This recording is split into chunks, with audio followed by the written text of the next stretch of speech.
তো বন্ধুরা নয়া একটা ব্লগ নিয়ে এলাম বাপ্পা ব্লগ থেকে দেখতে পারায় যে এইরাম এটা হইলো আমরা রাস্তা একটু কাদা আছে আর দেখতে পারায় আকাশের মধ্যে খুব মেঘ উঠছে।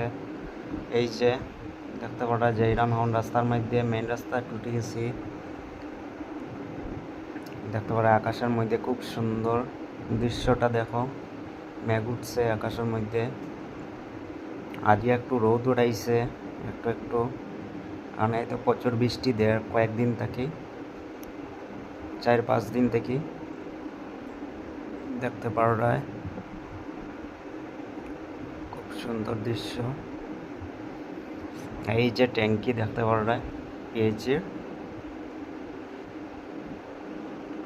তারপরে এই গেলাম বিধবা মাতা বাড়ি কিনারও রাস্তা দেখায় প্রচুর খারাপ, এখানে ঠিক করুন না। আর সামনে আছে আমরা কালী মন্দির দেখতে পারো রায়, কালী মন্দিরের রাস্তা খুব প্রচুর খারাপ হয়েছে দেখতে পারা যাইরাম এখন। আর বৃষ্টি দেখতে পারা যায় কিরম মেঘলা ভাব করছে কিরম।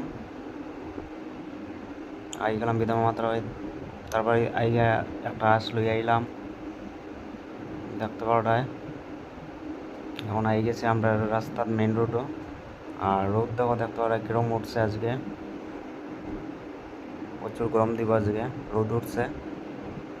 আর আকাশের মধ্যে মেঘ কিরম উঠছে দেখো, কেউ চাষ করা হয়েছে ক্ষেতের মতো দেখা যায় দেখতে পারায়। আর যে এরাম এখন আর প্রচুর গরম দেখতে পারা রোদ। আর সেবার মধ্যে একটু ভালো লাগে না রোদ। তারপরে আমরা রাস্তা ঢুকিয়েছি দেখতে পারায়, রাস্তা এটা হয়ে গেছে খারাপ। তারপরে যে এরাম দেখতে পারায় আর ম্যাকটাইন দেওয়া খুব ভালো লাগে। আজকে লাগে অতটুকু, লাইক শেয়ার ফলো করে দিবে, থ্যাংক ইউ।